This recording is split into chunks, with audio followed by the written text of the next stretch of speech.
जय हिंद दोस्तों, आप सभी को अनूप मैथ के इस यूट्यूब चैनल पे स्वागत है। कैसे हैं दोस्तों? उम्मीद करते हैं सभी लोग मस्त होंगे, स्वस्थ होंगे और अपने अपने पढ़ाई लिखाई में बिल्कुल व्यस्त होंगे। तो देखिए, आज हम लोग ग्रुप डी का सेट नंबर 4 सोल्व करेंगे और इस वीडियो में जो 2025 में अंडर ग्रेजुएट लेवल एनटीपीसी का जो एग्जाम हुआ है उसका सभी प्रश्न है, यानी उसके 10 अच्छे प्रश्न को हम लोग यहाँ पे डिस्कस करेंगे। तो चलिए बिना देरी किए आज के क्लास को शुरुआत करते हैं। आज हमारा क्लास नंबर कौन सा है? क्लास नंबर 4 है और इसको आज हम लोग बिल्कुल इजीली तरीका से बड़े बड़े सवालों को बिल्कुल शॉर्ट तरीका से सोल्व करेंगे। तो चलिए बिना देरी किए बढ़ते हैं सवाल की तरफ। और ये रहा आज का पहला क्वेश्चन, एकदम मीठा मीठा क्वेश्चन है। बताइए इसका जवाब आप कैसे दीजिएगा? अरे भाई आप बताओ क्या होगा इसका जवाब। क्वेश्चन क्या बोला है कि यदि किसी निश्चित धनराशि पर दूसरे वर्ष के दौरान अर्जित ब्याज 6,534 रुपए है और ब्याज की दर 20% वार्षिक है, तो वार्षिक रूप से संयोजित होती है, तो धनराशि ज्ञात कीजिए। मूलधन ज्ञात करना है। क्वेश्चन बिल्कुल इजी है। अब इसको आप देखिए कैसे निपटाते हैं। सवाल तो बढ़िया है लेकिन सोल्यूशन एकदम इजी है।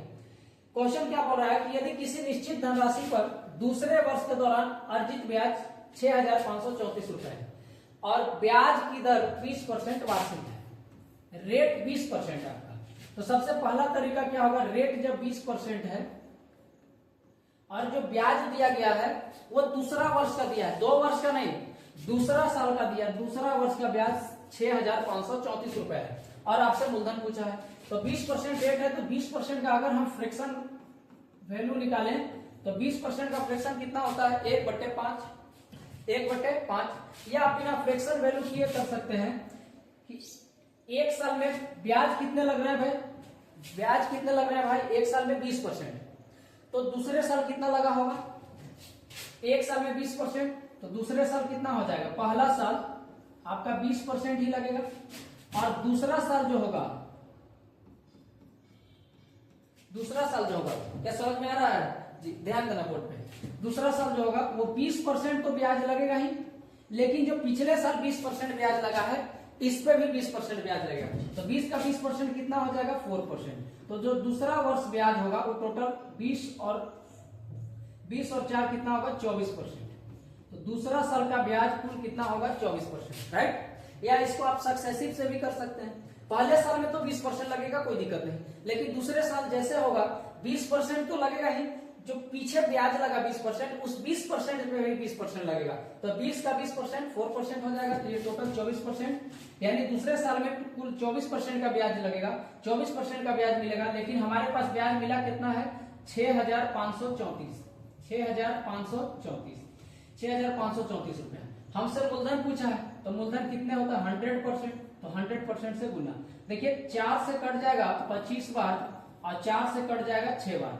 6 से जब इसको काटेंगे तो 6 कम 6 और 0 उतरेगा, 6 8 48, 5 बचेगा 54, 6 9 54 और गुना 25।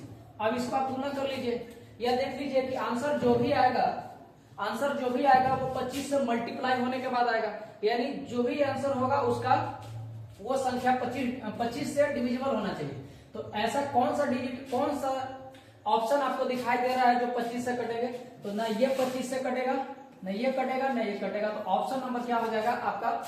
बी आपका बिल्कुल करेक्ट हो जाएगा। बाकी आप इसको गुना कर लीजिएगा, यही आंसर आएगा, राइट? बढ़ते हैं अगले क्वेश्चन की तरफ।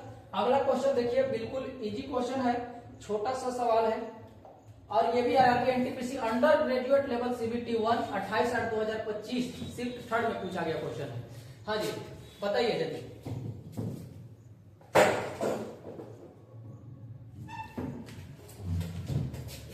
देखिए भाई, ये क्वेश्चन भी बिल्कुल इजी है, जो सबसे स्मार्ट तरीका है, जो बिल्कुल सोल्व करना चाहिए जिस तरीके से, वो तरीका हम आपको बता रहे हैं कि एक पुस्तक को 8%, 4% और 5% के 3 क्रमिक छूटों के बाद बेचा जाता है। यदि पुस्तक का अंकित मूल्य 3125 रुपए है तो इसका शुद्ध विक्रय मूल्य ज्ञात कीजिए, राइट?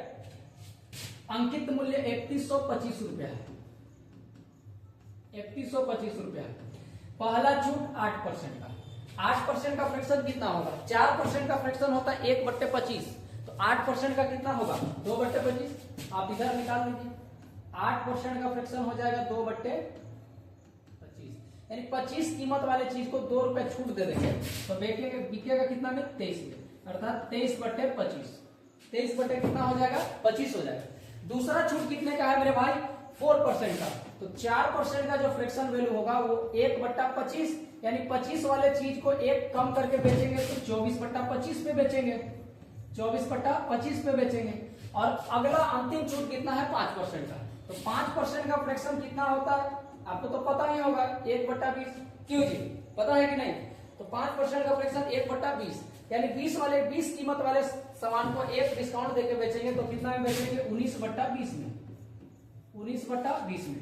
अब इसको आप सोल्व कर लीजिए, कैलकुलेशन कर दीजिए, देखिए 25 × 25 625, 625 से ये कट जाएगा 3125 5 बार में, 25 × 25 625, 625 से ये कितने बार में कट जाएगा 5 बार में। अब यहां से देखेंगे तो 5 से ये कट जाएगा 4 बार में और 4 से ये कट जाएगा 6 बार में, तो आंसर क्या आएगा 3 × 6 18, 18 का 8, 8 9 72, लास्ट में यूनिट डिजिट 2 होना चाहिए, तो इसमें 2 नहीं है, इसमें 2 नहीं है। अब 2 ऑप्शन में आपके पास यूनिट डिजिट कितना है 2 है, तो इसको थोड़ा सा आपको सोल्व करना पड़ेगा, कैसे 19 × 114, 19 × 114 अब इंटू कितना कर देंगे 23, 19 × 114 × 23, 23 चौके 92 का 2 कैरी 9, 23 से कम 23 और 9 32, 23 और 9 कितना होगा 23 से कम 23 और 9 32, 32 का 2, यानी लास्ट में डबल 2 आएगा, तो ये ऑप्शन नहीं हो सकता। आपका आंसर क्या हो जाएगा ए, आपका आंसर बिल्कुल करेक्ट आंसर हो जाएगा। तो सवाल को यूनिट डिजिट जहां लगता है यूनिट डिजिट से उड़ा दीजिए, डिजिटल सम लगता है तो डिजिटल सम से उड़ा दीजिए, यानी कुल मिलाकर के आपको क्वेश्चन में समय बचाना है, क्योंकि इस क्वेश्चन में ऐसे क्वेश्चन में समय बचेगा तो आगे आप क्वेश्चन को सोल्व कर पाएंगे। चलिए, उम्मीद है कि ये क्वेश्चन भी आपको, ये सवाल भी आपको समझ में आ गया होगा। बढ़ते हैं अगले सवाल की तरफ, और अगला क्वेश्चन एकदम मीठा क्वेश्चन है दोस्त। ये देखिए क्या बोल रहा है, एकदम लाजवाब सवाल है, एक बार आप इसको सोल्व कीजिए, दिमाग हिला के रख देगा। बताइए, देखिए बोलता है कि M और N एक व्यवसाय शुरू करते हैं, M और N एक व्यवसाय शुरू करते हैं। M 6 महीने के लिए N के निवेश से 17,000 रुपए अधिक निवेश करता है और N 5 महीने के लिए निवेश करता है। कुल लाभ 1494 में से M का हिस्सा N के हिस्से से 498 रुपए अधिक है। M का हिस्सा N के हिस्से से 498 रुपया अधिक है। M द्वारा निवेशित पूंजी ज्ञात कीजिए। देखिए, बहुत तगड़ा क्वेश्चन है, लेकिन इसका सॉल्यूशन बिल्कुल इजीली तरीका से आपको बताया जाएगा। ध्यान दीजिएगा बोर्ड पे। M और N 2 लोग हैं और इनका दिया क्या, प्रॉफिट दिया है। कुल प्रॉफिट हो रहा है बाबू M + N का टोटल प्रॉफिट है 1494, राइट। तो जो प्रॉफिट होता है, एक बात याद रखिएगा कि जो प्रॉफिट होता है वो डायरेक्टली प्रोपोर्शनल होता है income into time. Income, invest कितना इन्वेस्ट किया है और कितने समय के लिए किया है। तो जो प्रॉफिट होता है वो डायरेक्टली प्रोपोर्शनल किसका होता है, इन्वेस्ट इनटू टाइम के। ठीक है, अब हमसे बोला है कि टोटल प्रॉफिट 1494 रुपया है, इसको हम मिटाते हैं। टोटल प्रॉफिट कितना है 1494 रुपया।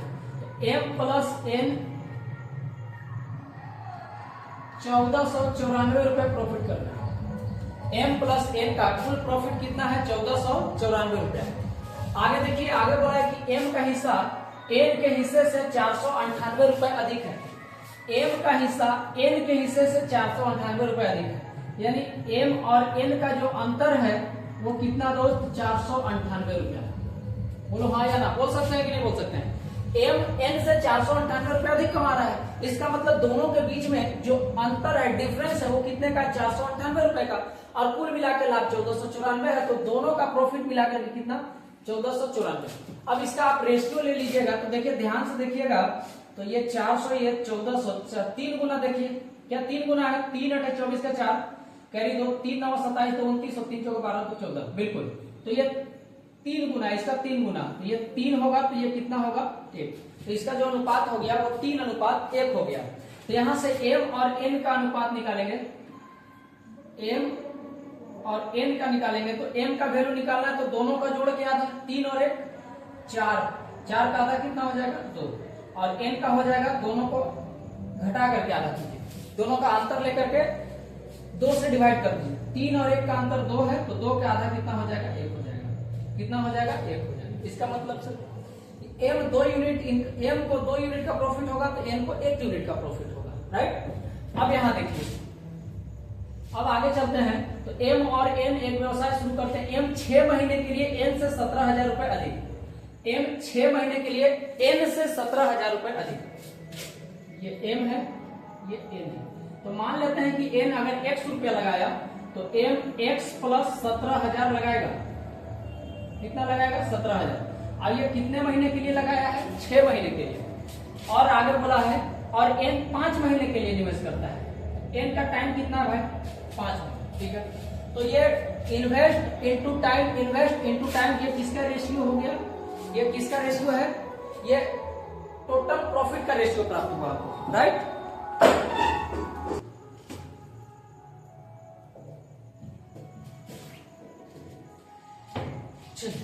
देखिए भाई, हाँ तो ये क्या हो गया 6 into x plus 17,000, time into invest, time into invest, ये इनकम का रेशियो, सॉरी प्रॉफिट का रेशियो होगा। प्रॉफिट का रेशियो हमारे पास कितना है 2:1, इसको मल्टीप्लाई कीजिएगा तो ये हो जाएगा 6x प्लस 17 गुणे 6 कितना हो जाएगा 102 और 000। अब 5 इंटू एक्स, 5x को इधर ले आते हैं, आइए अनुपात कितना दिया 2:1, इसको आगे सोल्व कीजिएगा तो ये हो जाएगा 6x प्लस 5 गुनी 10, 5 गुनी 10x, राइट। अब 6x को उधर भेजिए तो प्लस में उधर जाएगा माइनस में हो जाएगा, तो 102 000 बराबर ये 4x, क्योंकि 10x में से 6x जाकर घट जाएगा तो कितना बचेगा 4x, 4 से काट दीजिए इसको तो कट जाएगा 4 दूनी 8, 2 बचेगा 4 पचे 20, 2 बचेगा 4 पचे 20 और डबल 0, तो x का वैल्यू आ गया 25,500। x का वैल्यू कितना आ गया मेरे दोस्त 25,500, राइट। समझ में आया बोलो, हाँ जी 25,500। हमसे क्या पूछा m द्वारा निवेशित पूंजी, m कितना लगाया था x प्लस 17,000, तो x का वैल्यू कितना है 25,500, उसमें 17,000 ऐड कर दीजिए, m का जो वैल्यू हो गया 25,500, इसमें कितना जोड़ देंगे 17,000 जोड़ देंगे तो 005, 7 5 12 के 2 हासिल 1, 3 और 1 4, 42,500 रुपया आपका बिल्कुल कितना 42,500 रुपया बिल्कुल करेक्ट आंसर हो जाएगा। ऑप्शन नंबर सी आपका बिल्कुल करेक्ट आंसर हो जाएगा। उम्मीद है समझ में आया होगा, बोलो भाई तुमको समझ में आया कि नहीं आया, फिर चलो ठीक है आगे बढ़ते हैं। अगला क्वेश्चन, चलो इस सवाल को करो, कैसे करोगे, बहुत लाजवाब सवाल। ट्रेन ए स्टेशन एम से 6:30 बजे निकलती है और उसी दिन 3:30 बजे स्टेशन एन पर पहुंचती है। बिल्कुल इजी क्वेश्चन। चलिए बना, क्या बोला है क्वेश्चन, ट्रेन ए स्टेशन एम से 6:30 AM पर निकलती है और उसी दिन 3:30 PM पर स्टेशन एन पर पहुंचती है। ट्रेन बी स्टेशन एन से 8:30 AM मतलब 8:03 AM पर निकलती है और उसी दिन 2:30 PM पर स्टेशन एम पर पहुंचती है। ट्रेन ए और बी के मिलने का समय ज्ञात कीजिए। बहुत लाजवाब क्वेश्चन है लेकिन इजी भी है। कैसे, आइए देखिए। सबसे पहले तो एक स्टेशन एम है, एक स्टेशन एन है, 2 स्टेशन है भाई जिनके बीच का दूरी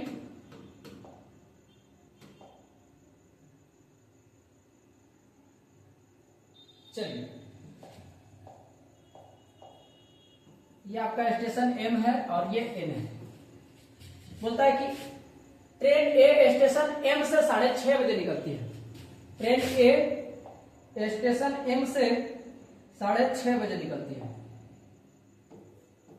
ए ट्रेन है 6:30 बजे निकलती है स्टेशन एम से 6:30 PM पे और उसी दिन 3:30 PM पे स्टेशन एम पे पहुंचती है। यहाँ पहुंचती कितना बजे भाई 3:30 PM। बोलो क्या सही है। अब आगे देखिए, आगे बोला गया है कि ट्रेन बी स्टेशन एम से 8:30 AM पर निकलती है। यहां से ट्रेन बी निकलती है, यहां से ट्रेन बी चलती है और वो कितना बजे चलती है दोस्त? 8:30 AM पर। और ये कितना बजे एम पे पहुंचती है? 2:30 बजे, यानी 2:30 PM। अब बोला है कि दोनों का मिलने का समय बताइए, यानी इधर से जब जा रहा होगा, ये इधर से आ रहा होगा, तो कितना बजे एक दूसरे को क्रॉस किए होंगे, कितने बजे एक दूसरे से मिले होंगे, वही आपका समय बताना है। वही समय आपसे पूछा है। कैसे करेंगे? देखिए हमारे पास ना डिस्टेंस दिया गया है ना कुछ दिया गया है, ठीक है। तो यहाँ पे ये एक बात आप सोचिएगा कि ये 6:30 बजे चला और 3:30 बजे पहुंच गया। 6:30 PM AM है भाई, ये 6:30 AM।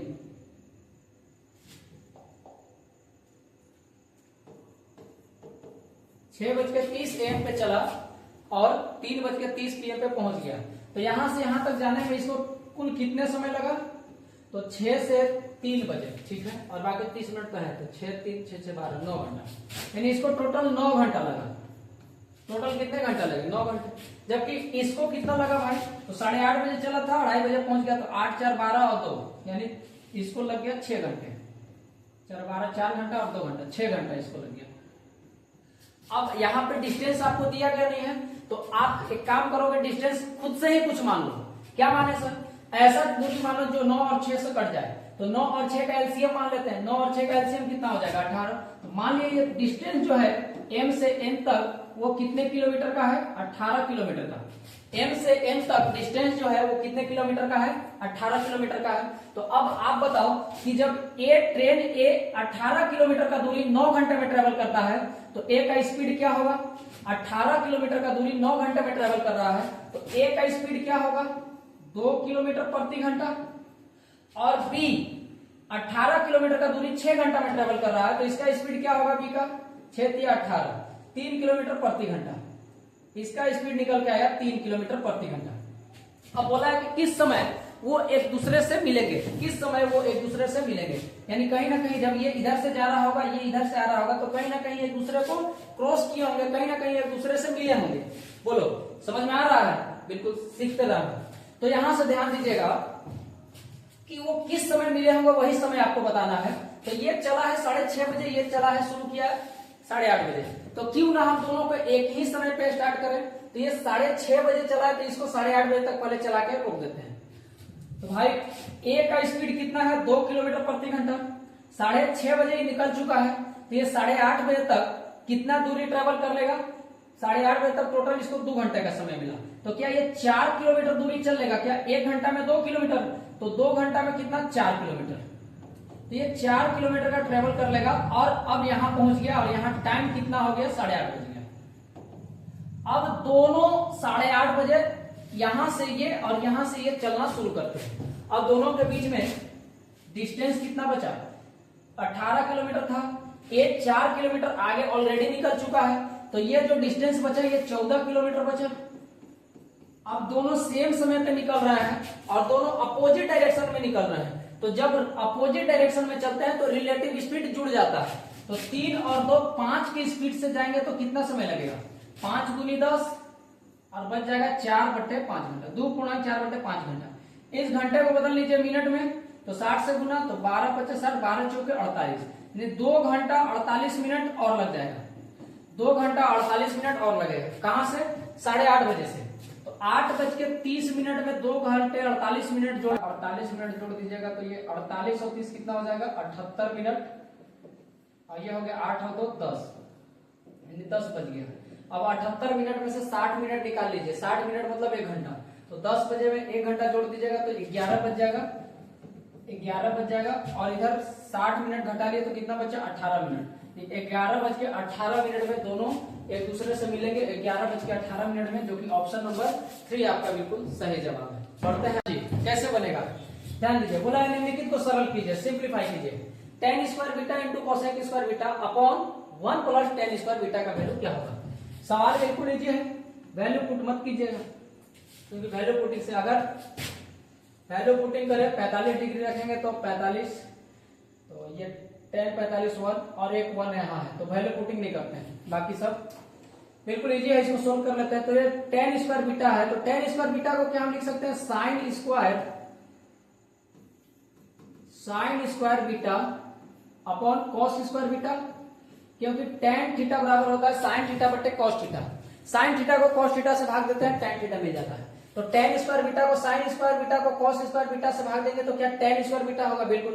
तो tan स्क्वायर बीटा को क्या लिख दिया, साइन स्क्वायर बीटा अपॉन में cos square beta into cosec square beta है, तो ये कॉसेक स्क्वायर बीटा ये क्या साइन का उल्टा होता है, तो इसको लिख सकते हैं हम 1 अपॉन साइन स्क्वायर बीटा।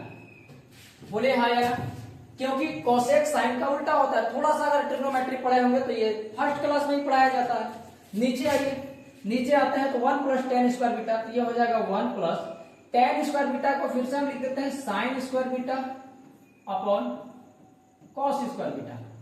अब यहां देख लीजिए, ये साइन स्क्वायर बीटा से साइन स्क्वायर बीटा कट गया, तो ऊपर क्या बचा भाई, 1 अपॉन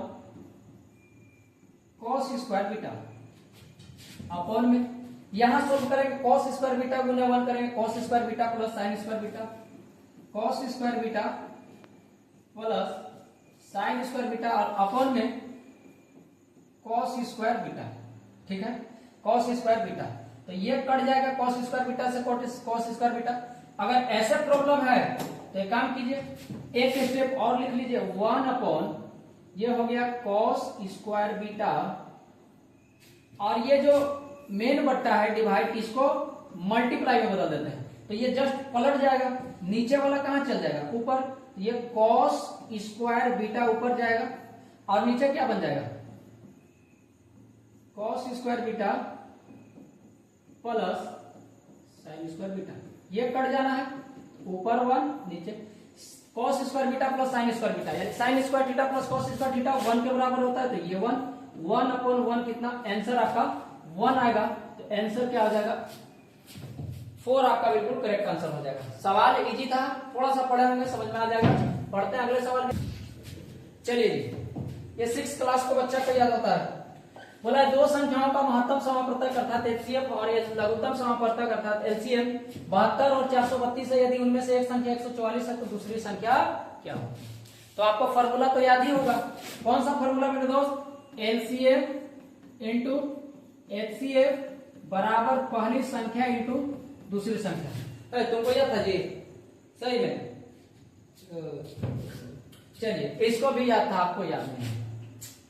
एलसीएम कितना, एलसीएम आपके पास दिया गया 72, नहीं एलसीएम 72 कैसे, एचसीएफ आपका 72 दिया गया, एलसीएम कितना दिया गया 432, एलसीएम हो गया 432, एचसीएफ कितना हो गया 72, एक नंबर कितना है 144, दूसरा नंबर क्या होगा बैठा दीजिए, तो 72 दूनी 144 और 2 से ये कट जाएगा 216, तो जो दूसरी संख्या होगा भाई वो 216 होगा। कहां गया ऑप्शन नंबर ए में बिल्कुल करेक्ट आंसर है 216। तो उम्मीद है कि ये क्वेश्चन बिल्कुल लल्लू सवाल था, ये आप लोग बना लीजिएगा इसको। अगला क्वेश्चन देखिए, ये देखिए क्वेश्चन खतरनाक, ये बनाइए। क्या बोला है कि किसी वस्तु को उसके वास्तविक विक्रय मूल्य के 5/14 पर बेचने पर हितेश को 25% की हानि होती है। यदि यह इस वस्तु को उसके वास्तविक विक्रय मूल्य के 58% पर बेचता है तो लाभ प्रतिशत ज्ञात कीजिए। बताइए कैसे बनेगा। देखिए इसको दो तरीके से बनाते हैं, ठीक है, तुमसे बन जाएगा जी, तो बनाओ, ठीक है, चेक करेंगे। देखिए इसको दो तरीके से बनाएंगे। कैसे दो तरीके से बना सकते हैं। पहला तरीका बिल्कुल आसान भाषा में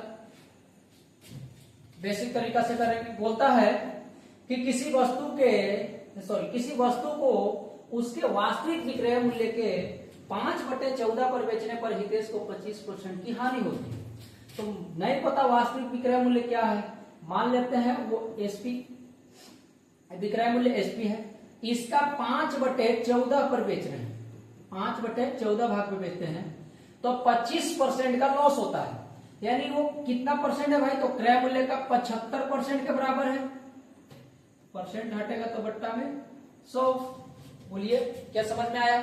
हमसे क्या बोला है कि किसी वस्तु को उसके वास्तविक विक्रय मूल्य के 5/14 पर बेचने पर, तो वास्तविक विक्रय मूल्य मान लेते हैं कि एसपी है, इसका 5/14 पे बेचेंगे तो हमको 25% का लॉस हो जाएगा। तो कितना परसेंट का वैल्यू है, 25% लॉस हो गया, 100% पे खरीदे होंगे, यानी अर्थात वो सीपी का 75% के इक्वल है। और 75% का हम डायरेक्ट लिख लेते हैं, फ्रैक्शन कितना होता है 3/4, तो इसके जगह हम यूज करेंगे 3/4। ठीक है, तो यहां से हमारे पास क्या निकल जाएगा, सीपी एसपी का अनुपात निकल जाएगा।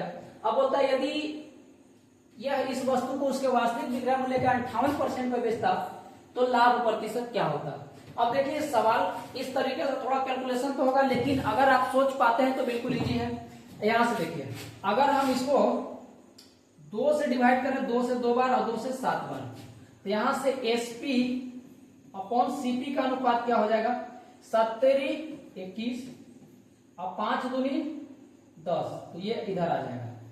तो जो सामान 10 में खरीदे थे, 10 में खरीद के उसको रियल में वास्तविक विक्रय मूल्य कितना था 21। अब बोल रहा है कि यदि वास्तविक विक्रय मूल्य के 58% पे बेचते तो प्रॉफिट परसेंट बताइए।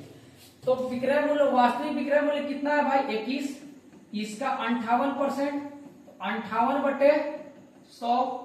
अब इसको गुना कर दीजिए, 58 एकम 58 का 8 हासिल गया 5, 58 दूनी 116, 58 दूनी 116 और 5 121, और 100 से डिवाइड करना है तो 2 अंक छोड़ के पॉइंट बच जाएगा, अर्थात 12.18 में बेचेंगे, 12.18 में बेच रहे होंगे, 58% में बेचेंगे तो 12 कितना आएगा 18।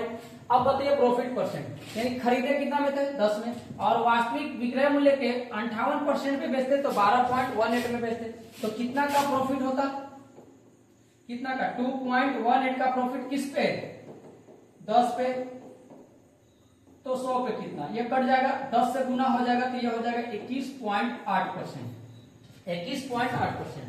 तो आपका जवाब क्या हो जाएगा भाई 21.8%, बिल्कुल करेक्ट आंसर हो जाएगा। उम्मीद है समझ में आया होगा। एक और तरीका बताते हैं, थोड़ा सा अगर सोच सकते हैं तो सोच लीजिए, बिल्कुल इजी क्वेश्चन है, इसको मिटाते हैं। ये तो फर्स्ट मेथड हो गया, दूसरा मेथड इससे थोड़ा सा इजी रहेगा।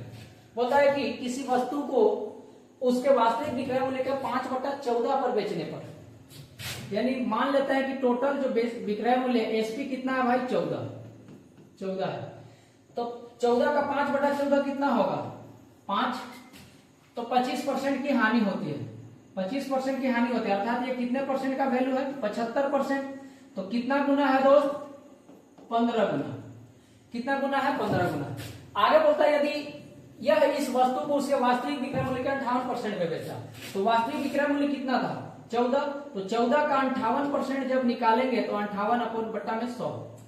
अब देखिए 14 अठे कितना हो जाएगा 112, 112 के 2 हासिल 11, 14 25 70 और 11 81, और 100 से भाग देंगे तो 8.12, 100 से भाग देंगे तो 8.12, तो ये 8.12 आया। तो इसका भी 15 गुना कितना हो जाएगा, इसका 15 गुना कितना हो जाएगा, तो 15 दूनी 30 का 0 कैरी कितना 3, अब 15 एकम 15 और 3 18 के 8 हासिल 1, 15 8 120 और 1 121।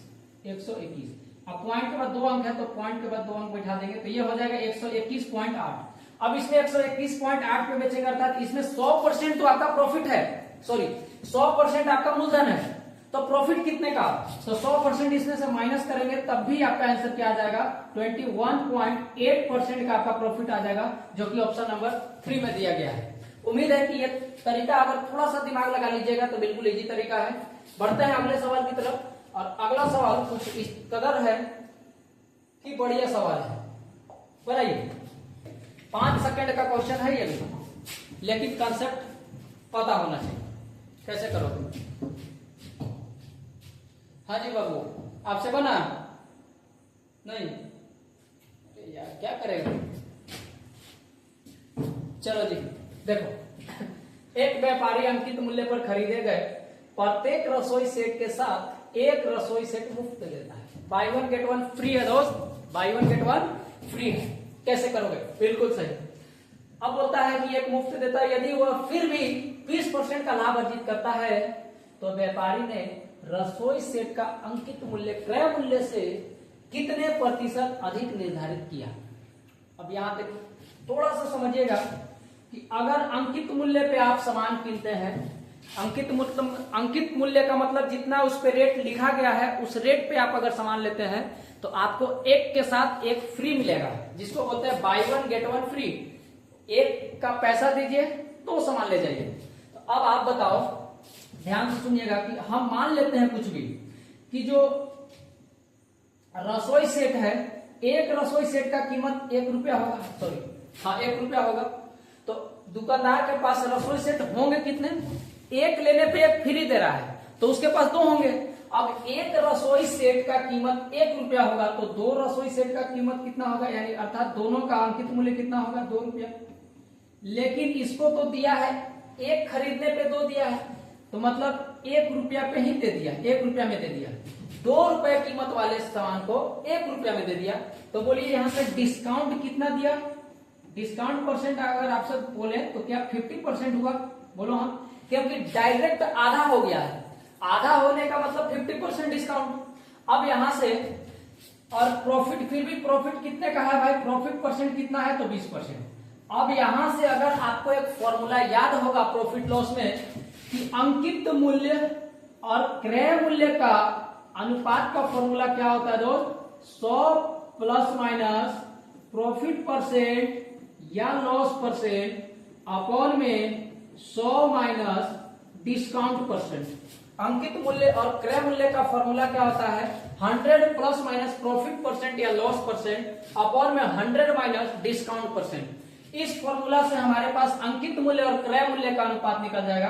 तो अंकित मूल्य कितना हो जाएगा, अंकित मूल्य और क्रय मूल्य का अनुपात क्या होगा, हमारे पास प्रॉफिट हुआ है 20 का तो 100 में 20 जोड़ देंगे तो ये आ जाएगा 100 प्लस 20 120, और नीचे डिस्काउंट दिया है 50% का तो 100 माइनस 50 यानी 50। तो यहां से अनुपात जो बन जाएगा, 0 से 0 कटेगा तो अंकित मूल्य और क्रय मूल्य का अनुपात 12:5 हो जाएगा। अंकित मूल्य और क्रय मूल्य का अनुपात कितना हो जाएगा, 12:5। यानी 5 वाले चीज को 12 रुपया लिखा गया है। जिस सामान को 5 रुपए में खरीदा गया है उस सामान को 12 रुपया लिखा गया है। बताइए कितना अधिक लिखा गया है, 7 अधिक लिखा गया। किस पे, 5 पे। तो 100 पे कितना, ये कट जाएगा 20 बार, 20 गुने 7 140%। हंसते मुस्कुराते आपका जवाब क्या आना चाहिए दोस्त, 140%। ऑप्शन 2 बिल्कुल करेक्ट आंसर है। उम्मीद है सवाल अगर कंसेप्ट पता है तो 5 सेकंड का, नहीं पता है तो सोल्व करते रहिए होने की तरफ। और ये क्वेश्चन नंबर 9 फिर से पार्टनरशिप का कि एक्स वाई और जेड ने क्रमशः 16, 82 और 2 के अनुपात में एक धनराशि का निवेश किया। यदि उन्होंने वर्ष के अंत में कुल 2750 रुपए का लाभ अर्जित किया तो वाई और जेड के हिस्से में कितना अंतर है, वाई और जेड के हिस्से में कितना का अंतर है।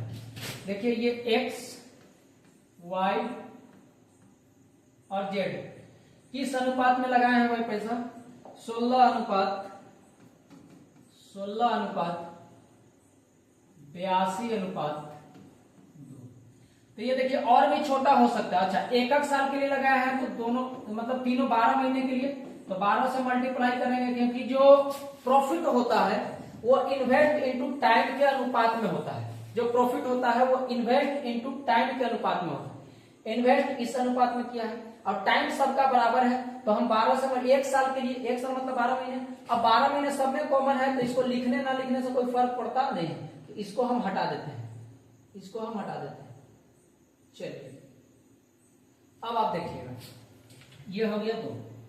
अब ये और इसका अनुपात इजीली बनाया जा सकता है कैसे, 2 से सब कट रहे हैं, 2 अठे 16, 41 दूनी 82 और 2 एकम 2, 8 41 1।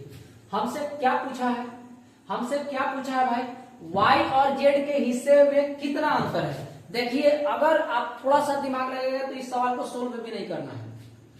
वाई का प्रॉफिट 41 यूनिट, जेड का प्रॉफिट 1 यूनिट, दोनों के बीच में डिफरेंस कितने का है भाई, 40 यूनिट। तो आंसर वही होगा जो 40 से डिविजिबल होगा, आंसर वही होगा जो 40 से डिविजिबल होगा। 40 से डिविजिबल कौन सा आंसर है, 40 से वही संख्या कटेगा, 40 से वही संख्या कटेगा जिसके लास्ट में 0 होगा। तो ना इसके अंत में ना इसका ना इसका, आंसर क्या हो जाएगा, ऑप्शन सी आपका बिल्कुल, यानी तीसरा ऑप्शन बिल्कुल करेक्ट हो जाएगा। अगर आप फिर भी बनाना चाहते हैं तो देख लीजिए टोटल इनकम कितना 8, 41, 49 और 1 50 यूनिट का। अब 50 यूनिट का वैल्यू कितना है अपने पास, टोटल लाभ कितना है 2750 रुपया, 2750 रुपया। तो 50 यूनिट का वैल्यू इतना, तो हमसे चाहिए कितना यूनिट का वैल्यू, 1 यूनिट का वैल्यू पहले निकाल लो। तो 1 यूनिट का वैल्यू कितना हो जाएगा 2750 अपॉन 50, और दोनों के बीच में अंतर पूछा, अंतर 40 यूनिट का है तो गुना कितना करेंगे 40। इसको काटा पीटे कीजिएगा, आंसर कितना आ जाएगा 2200। ये आपका बिल्कुल करेक्ट आंसर है। उम्मीद है यहां तक समझ में आया होगा। पढ़ते हैं अगले सवाल की तरफ चलें। नेक्स्ट क्वेश्चन, और आज का लास्ट क्वेश्चन लाजवाब क्वेश्चन है भाई। और एज में इस बार जो क्वेश्चन पूछा गया है इक्वेशन पे पूछा गया है, इक्वेशन बेस्ड क्वेश्चन पूछा गया है, और मतलब आयु का। पहले जैसा नहीं पूछा गया अनुपात वाला, इसमें इक्वेशन बनेगा, आपको बनाना पड़ेगा। कैसे होगा, 8 वर्ष पहले एक पिता की आयु उसके पुत्र की आयु के दोगुने से 20 वर्ष अधिक थी। अब से कितने वर्ष बाद उसकी आयु उसके पुत्र की आयु की दोगुनी होगी। बिल्कुल, आइए जी। फादर का एज मान लेते हैं F और पुत्र का एज S, ठीक है। हमसे पूछा 8 वर्ष पहले, तो 8 वर्ष पहले दोनों का एज 8-8 साल कम होगा। 8 वर्ष पहले पिता की आयु पुत्र की आयु के दुगने से, पुत्र की आयु के दुगने से 20 वर्ष अधिक है, यानी इसमें 20 जोड़ेंगे तो ये क्या हो जाएगा बराबर। 8 वर्ष पहले पिता की आयु पुत्र की आयु से, पुत्र की आयु की दुगने से 20 वर्ष अधिक है, तो ये इक्वेशन बन गया। यहां से अगर आप सोल्व करें, पूरा सोल्व करो तो करो, नहीं तो आप थोड़ा सा दिमाग लगाएंगे तो स्टेप खा भी सकते हैं। ये F माइनस 8 बराबर, ये 2 से गुना करेंगे 2S माइनस 2 8 16, और प्लस का ये क्या है भाई 20 है, तो ये हो जाएगा F माइनस 8 बराबर 2S, और ये प्लस माइनस माइनस तो ये प्लस 4, तो F बराबर 2S प्लस 4, माइनस 8 इधर आ जाएगा तो प्लस 8। इस F को इधर ले आई तो F माइनस 2S बराबर कितना 12, कितना हो गया 12। ये पहला इक्वेशन बन गया। आगे सुनिए क्या बोला है, अब से कितने वर्ष बाद उसकी आयु उसके पुत्र की आयु की दुगनी होगी। कितने वर्ष बाद, यानी पिता की आयु पुत्र की आयु की दुगनी होनी चाहिए। तो पुत्र की आयु ऐसे तो इसका दुगना, इसको इधर लाएंगे तो F माइनस 2S पूछा गया, F माइनस 2S पूछा है, और इसका वैल्यू कितना है 12, अर्थात 12 वर्ष बाद। कितने वर्ष बाद 12 वर्ष बाद। तो देखिए आज का सवाल यहीं पे खत्म होता है। उम्मीद करते हैं कि आपको बिल्कुल अच्छा तरीका से समझ में आया होगा। ताकि तो आज के लिए इतना ही रखेंगे, मिलेंगे किसी अगले वीडियो में, तब तक के लिए सभी को जय हिंद।